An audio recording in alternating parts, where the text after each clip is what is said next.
Misericórdia, hein, irmão? Na Bíblia do celular, não. Nada de Bíblia de celular. Então, Juízes 5, 31 ou 32, diz que a terra teve sossego por 40 anos. E aí nós começamos o Juízes 6, assim: porém, os filhos de Israel fizeram o que era mal aos olhos do Senhor, e o Senhor os entregou nas mãos dos midianitas por 7 anos. Então nós vemos o capítulo 5, ele terminando, Deus colocando em ordem, Deus trazendo paz, Deus arrumando a casa, e a gente já começa o capítulo 6, um tanto diferente. A gente já começa o capítulo 6 assim, com a nação de Israel bagunçada. A gente começa o capítulo 6 numa desordem, dizendo que essa desordem ela aconteceu porque os filhos de Israel fizeram o que era mal aos olhos do Senhor. E por isso o Senhor entregou eles nas mãos dos midianitas.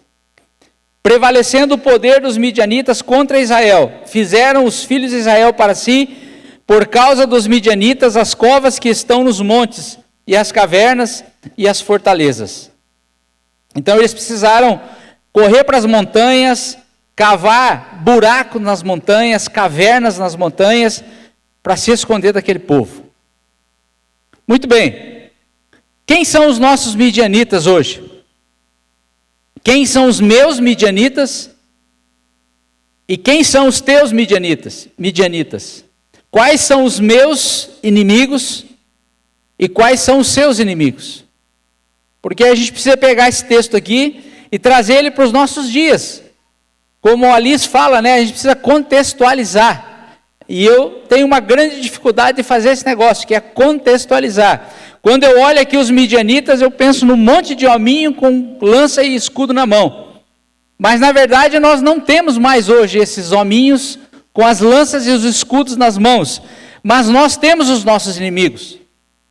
Nós temos os midianitas que cercam as nossas vidas hoje, no presente século, diante de toda a tecnologia que nós vivemos, nesse momento nós temos os nossos inimigos. Quais são os nossos inimigos? Estão dentro das nossas casas, Ou pelo menos a gente está deixando entrar, Bom, irmãos, no decorrer do texto aqui, a gente vai ver que Gideão, daqui a pouco nós vamos entrar aqui a figura de um camarada chamado de Gideão, um homem indignado, um homem que o Espírito Santo gerou uma indignação no coração dele, contra essa desordem, e eu peço ao Senhor que, Ele gere também, nesta manhã, no nosso coração, uma indignação contra a desordem que nos rodeia, seja na nossa casa, como falou o Chico, seja nos nossos vínculos familiares, seja uma desordem na nossa rua, no nosso bairro, na nossa cidade, na nossa nação, ou até mesmo nesse mundo, que está em desordem.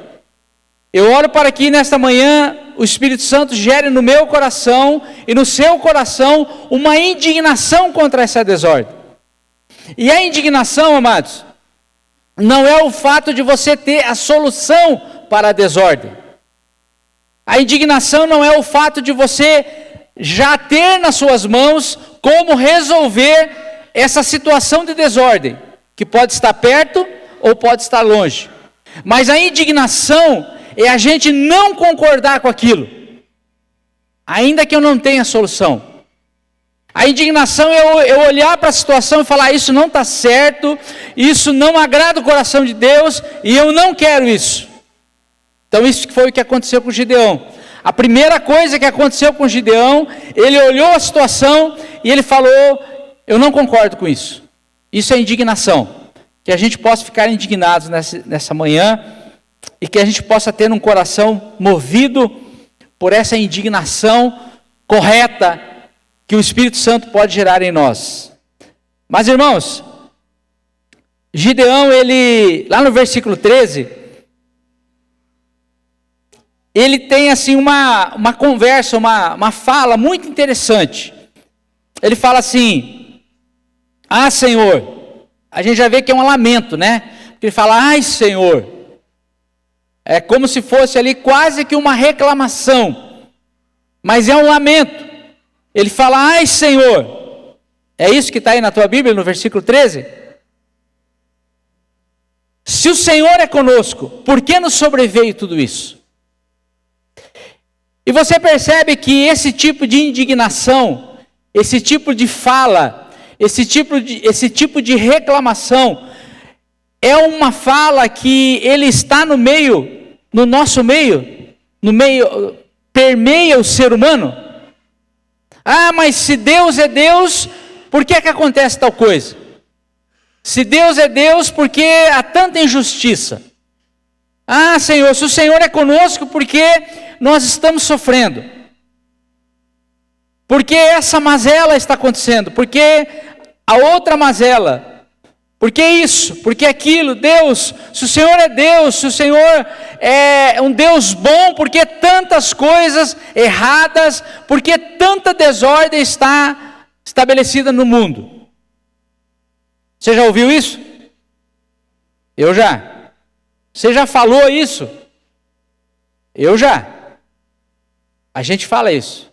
A gente quer reclamar com Deus, lamentar com Deus. Gideão, ele lamentou com Deus: ai, Senhor, por que, Senhor? Por que tudo isso nos sobreveio? Mas a resposta, irmãos, nós já lemos lá no início do capítulo. Porque estava acontecendo novamente uma desordem em Israel.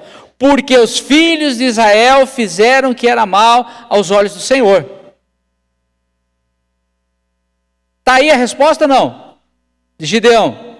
Está aqui a resposta. Então, irmãos, eu quero assim arriscar aqui.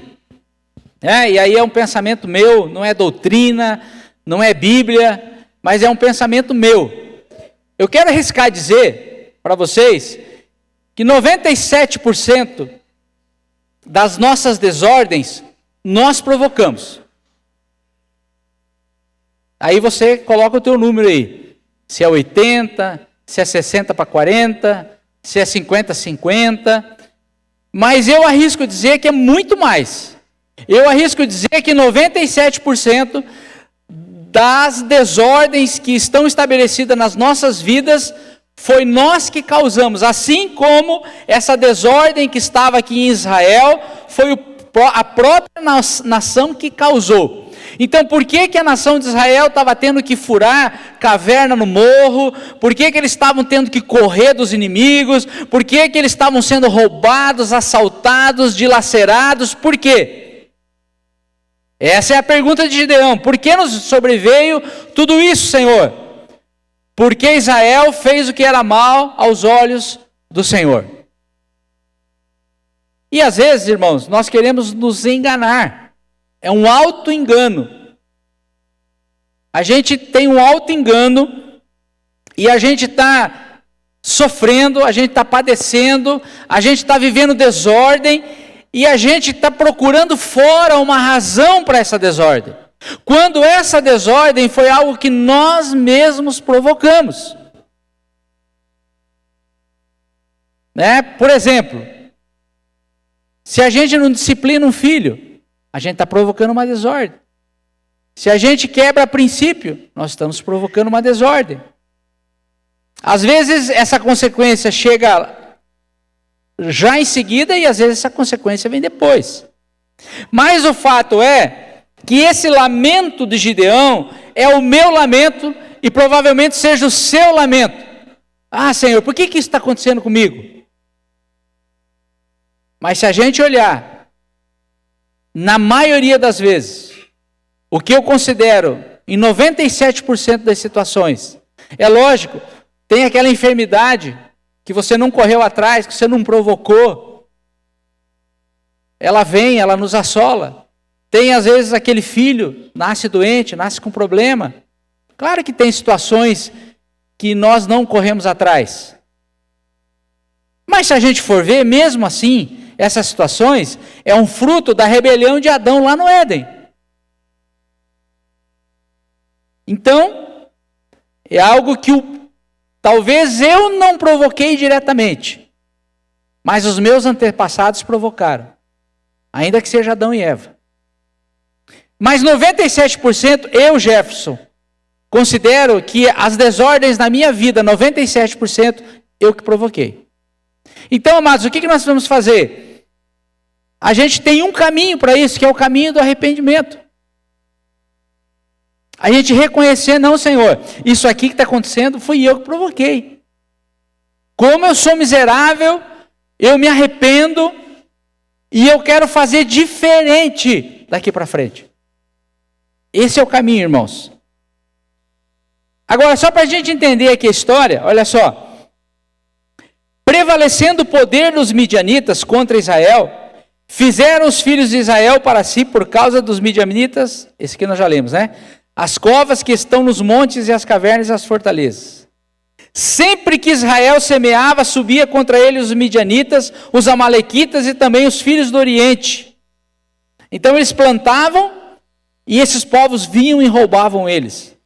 Contra eles se acampavam e destruíam o produto da terra até chegarem em Gaza. E não deixavam alimento em Israel, nem ovelhas, nem bois, nem jumentos.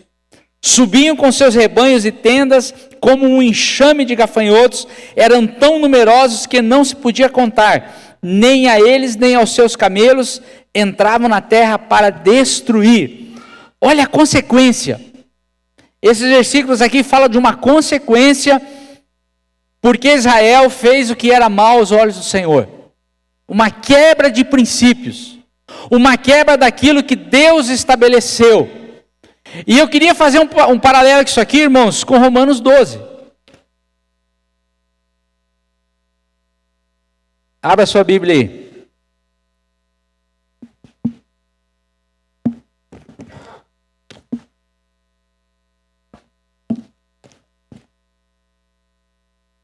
Então Deus, ele estabeleceu uma cultura para a nação de Israel. Deus falou para Israel, olha, vocês vão andar desse jeito. Quando a gente fala que Deus estabeleceu uma cultura, a gente fala que Deus estabeleceu um formato. Formato vem de forma. E esses dias eu estava conversando com alguns irmãos e eu falava o seguinte, viu? Aquele pão que a gente compra fatiado no mercado, aquele pão quadrado, ele é feito numa forma quadrada. Mas aí tem aquele bolo de milho, né? Que ele tem um buraquinho no meio, aí você faz as fatias, ele é feito numa forma redonda. Conforme você escolhe a forma, vai determinar o produto.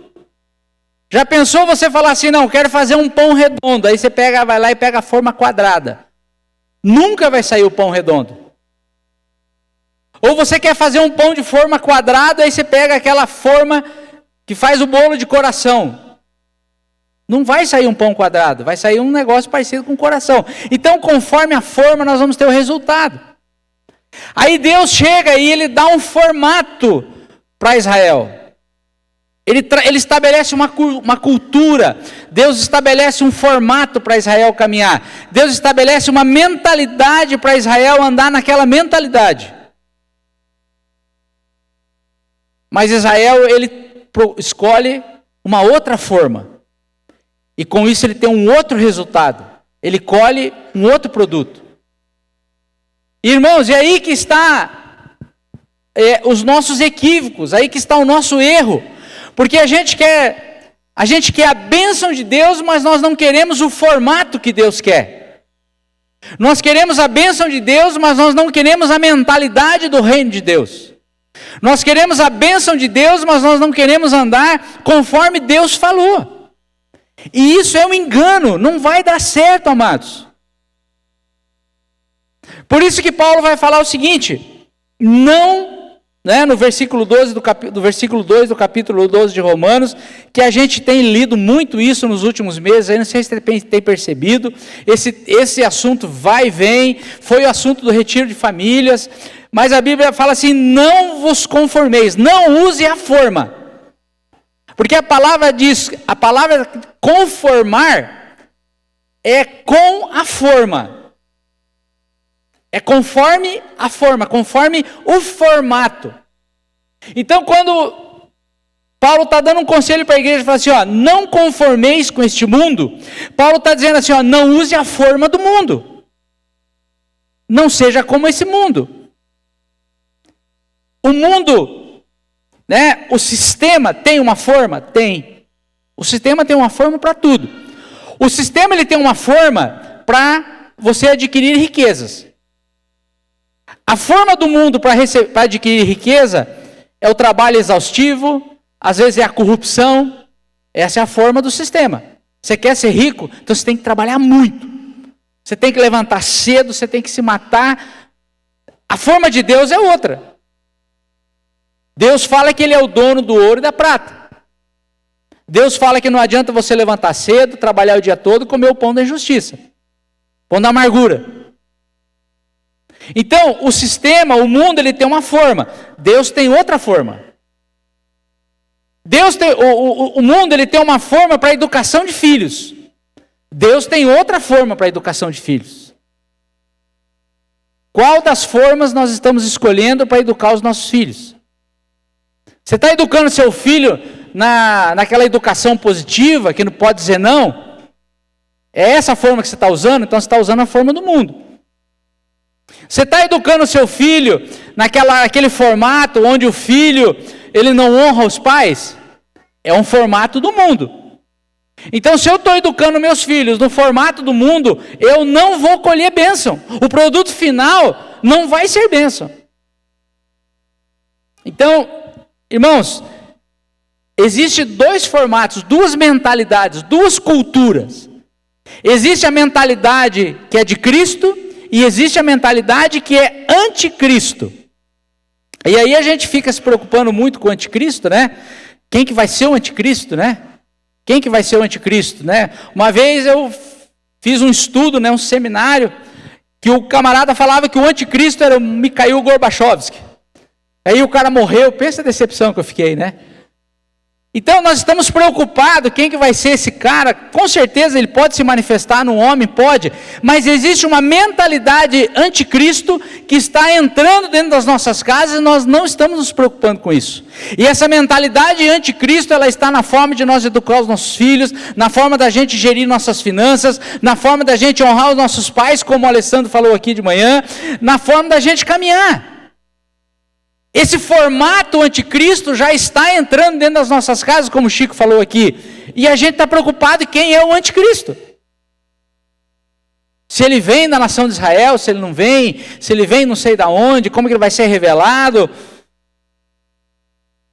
A gente está preocupado com essa questão escatológica do anticristo e o sistema mundano está entrando dentro da nossa casa. Os nossos filhos estão se relacionando no formato mundano. E a gente está aceitando isso. Então, amados, quando Romanos fala, não vos conformeis com esse mundo, não pegue a forma do sistema anticristo para você moldar a sua vida, esperando colher a bênção de Deus. Você quer ser abençoado? Amém. Eu quero. Todos nós queremos. Todos nós ansiamos a bênção de Deus. Agora eu não posso esperar que a bênção de Deus venha e eu use o formato do sistema, do mundo. A forma está errada. O produto final vai ser problema. E esse engano, irmãos, que isso vai dar certo, é a teologia da hipergraça. É a teologia que Deus aceita tudo. Não, mas eu estou fazendo aqui, ó, eu estou caminhando aqui, eu estou fazendo do mesmo jeito que o ímpio faz, mas no final vai dar certo, porque Deus é bom, Deus é maravilhoso, Deus é misericordioso, que no final Ele vai me ajudar. Isso é engano. Isso é a teologia da hipergraça, da graça barata. Não vai dar certo. Não vai funcionar. Porque o conselho da palavra é que nós não devemos nos conformar com este mundo. Nós não devemos nem olhar para a forma do mundo. Mas sermos transformados pela renovação do nosso entendimento. Então é uma renovação de mente, uma renovação de mentalidade. Nós precisamos de uma cultura nova, nós precisamos de uma forma nova, nós precisamos que o Espírito Santo faça uma obra no nosso raciocínio, para que a gente possa ter o entendimento transformado e dar lugar para essa nova cultura do reino de Deus. É isso que nós precisamos, irmãos. É isso que nós precisamos. Senão, se a gente não compreender isso, a gente cai, irmãos, no engano do Gideão, dizer: Senhor, mas se o Senhor é Deus, por que está acontecendo isso comigo? E a gente precisa, irmãos, ter coragem de dizer assim: não, isso está acontecendo comigo, porque lá atrás, em algum momento eu usei uma forma errada. E agora eu estou colhendo um produto errado, e eu preciso me arrepender de ter escolhido essa forma errada. Eu preciso me arrepender, chegar diante de Deus e falar: Deus, daqui para frente eu quero escolher o jeito certo, o teu jeito. E é interessante, irmãos, que esse ai de Gideão é como se ele dissesse: Senhor, o Senhor nos abandonou. E é comum nós, seres humanos, quando a gente está passando um momento de aperto, a gente diz: Deus me abandonou. Não, Deus não abandonou ninguém. Deus não abandonou Israel, foi Israel que abandonou Deus. Olha, irmãos, eu acho que o único momento que Deus mesmo virou as costas foi quando Jesus estava lá na cruz, no nosso lugar, pagando os nossos pecados, que o Senhor o abandonou. Mas é nós que abandonamos o Senhor. É nós que escolhemos andar em caminhos onde Deus não anda. Então é uma decisão do homem se afastar de Deus. Deus jamais se afasta das nossas vidas. Somos nós que nos afastamos de Deus. E como é importante, irmãos, a gente reconhecer isso. Isso é o começo da cura. Isso é o começo da restauração. Dizer: não, Senhor, foi eu que provoquei essa desordem. Foi uma escolha minha que provocou essa desordem. Foi porque eu quebrei o princípio A, o princípio B, o princípio C. E a gente ser sincero com Deus e falar: Senhor, eu quebrei esse princípio e agora me sobreveio o que me sobreveio. Porque isso, irmãos, chama-se de arrependimento. E o arrependimento traz cura. O arrependimento, ele traz restauração. E aí, Gideão fala assim: olha, o que é feito de todas as suas maravilhas, que os nossos pais nos contaram. Aí Gideão começa a puxar o passado. É uma conversa meio melancólica. Porque, Senhor, lá no Egito, os nossos pais experimentaram os milagres, os nossos pais experimentaram as maravilhas, mas e agora? Vejam que é uma conversa meio melancólica, uma conversa meio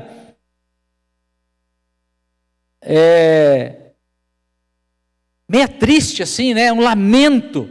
E isso é muito nosso, né? É muito de nós, nos lamentar. Olha só, né, como é que eu estou. Aí ele encerra essa conversa dizendo assim: porém agora o Senhor nos desamparou. Olha como o Gideão estava com o coração errado, irmãos. O Senhor nos desamparou. Não foi Deus que desamparou Israel. Israel escolheu andar longe de Deus. Olha como nosso coração ele é enganoso. A gente fala, Deus esqueceu de mim, Deus me abandonou, Deus não olha mais para mim. Não, não é isso, amados. Nós nos esquecemos de Deus. Nós fizemos escolhas que nos levaram para longe de Deus. Mas Deus é Deus, né? Aí Deus não fica ali, não, Gideão, né? Aqui, lógico, o Senhor enviou o anjo aqui, né? A Bíblia fala aqui, que a Bíblia fala do anjo do Senhor nesse texto aqui. E tem algumas linhas aí de estudiosos falam que aqui é como se fosse a própria figura do Senhor Jesus, né? Mas vamos entender que aquele anjo ali é um mensageiro de Deus, né? Aí o Deus ali na figura do seu mensageiro, ele não fica, não, Gideão, né? Ah, Gideão, não chora, Gideão. Não, o Senhor ele vem com a palavra. Ele fala assim, Deus olhou para ele, né? O Senhor olhou para ele. Porque Deus, irmãos, ele não sensibiliza com esses nossos lamentos. Nosso ai, Senhor, por que está acontecendo tudo isso? Não, isso não mexe o coração de Deus. Deus olha para ele e fala assim, vai nessa tua força e livra Israel das mãos dos midianitas. Isso aqui é meio maluco, né? Porque o cara está lá, se arrebentando de depressão, de lamento, lembrando de um passado glorioso e agora vivendo um momento de derrota, e o Senhor olha para ele e fala, viu, coloca ordem nas coisas, rapaz. Ordena a nação, ordena a tua casa, ordena a tua vida, ordena o teu casamento, ordena os teus filhos.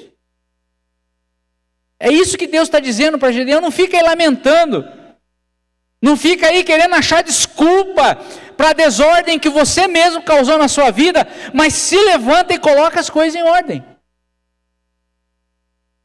Porque você já me conhece. Você conhece o que, você já sabe o que eu posso fazer. O próprio Gideão está dizendo, olha o que Deus fez lá. Deus fez subir, nos fez sair do Egito. Né? As maravilhas que os nossos pais nos contaram. Então Gideão, ele tinha plena consciência do poder de Deus. E Deus chega para ele, bom, você conhece o meu poder. Então agora você levanta e coloca as coisas em ordem. Agora, para nos levantar, irmãos, e nos colocar as coisas em ordem, a gente precisa voltar de novo para o Romanos. Buscar essa renovação, buscar essa nova mentalidade. Isso, amados, é quando nós somos renovados, é que a gente começa a trocar essas formas. A gente começa a trocar a cultura. A gente troca a cultura do mundo pela cultura do reino de Deus. Então a minha palavra nessa manhã, antes da gente ir para a ceia, eu queria convidar você a olhar para dentro de você, a olhar para dentro da sua casa, a olhar para a sua vida e ver o que ainda é cultura do mundo. O que ainda é cultura do mundo? Se você trabalha, se você é um funcionário, se você tem os teus patrões, se você tem quem prestar conta, como é que eu estou trabalhando? Eu estou trabalhando na cultura do mundo? Porque na cultura do mundo é o seguinte, né? Na cultura do mundo, enquanto o patrão está nos vendo, a gente está fazendo certo. Enquanto o patrão não está nos vendo, a gente faz de qualquer jeito. Essa é a cultura do mundo. Na cultura do mundo, se eu puder pegar um atestado para não trabalhar, eu pego. Mas essa não é a cultura de Deus. Agora, se eu tenho pessoas que estão subordinadas à minha autoridade no trabalho, se eu tenho pessoas que estão debaixo da minha autoridade, aí eu tenho lá um cargo de gerência, ou eu sou dono de um negócio, eu tenho pessoas que estão debaixo da minha autoridade, como que eu tenho tratado essas pessoas? Como que o mundo trata? A ferro e fogo. Mas na cultura do reino não é assim. E aí, irmãos, nós temos que olhar todas as áreas da nossa vida, o casamento, o relacionamento de pais e filhos, as nossas finanças, como nós estamos gerindo as nossas finanças, no que nós estamos gastando. O princípio do dízimo, o princípio das ofertas, a nossa fidelidade nessas coisas. Que forma nós estamos usando para cada área de nossas vidas? Isso vai determinar o resultado. Então aí é o conselho de Paulo: não use a forma do mundo.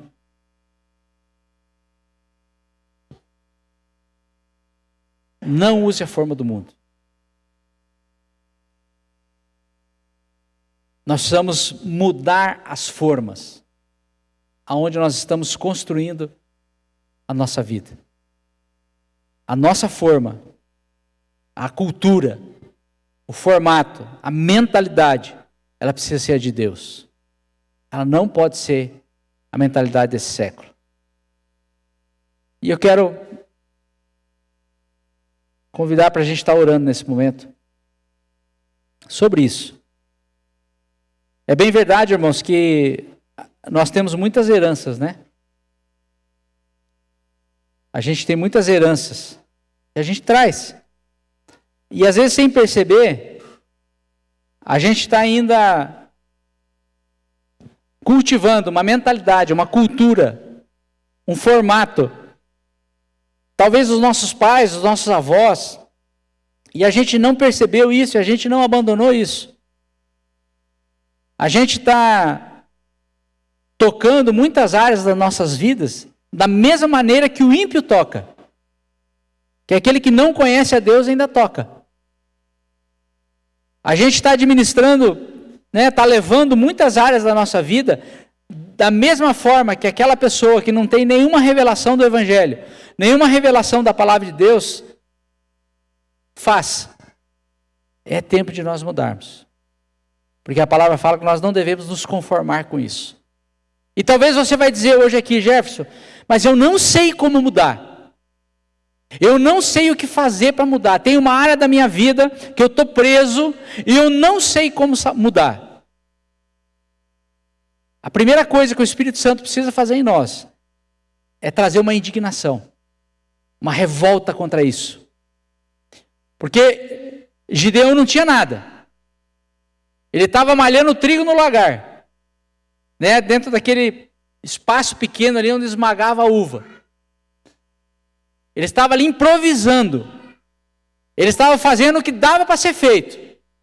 Mas havia uma indignação no coração dele. Ele falava: não, isso não está certo. O que está acontecendo com a gente não está certo. Isso é indignação, irmãos. Gideão, ele podia muito bem falar: não, deixa rolar. Deixa acontecer. Não, meu filho está tomando essas decisões, deixa ele fazer assim mesmo.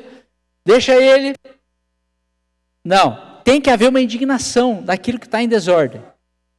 Ainda que você não saiba a solução, ainda que você não saiba como resolver, mas tem que haver uma indignação. Você tem que discordar, você tem que falar: não, eu não concordo com isso e eu vou buscar em Deus a saída.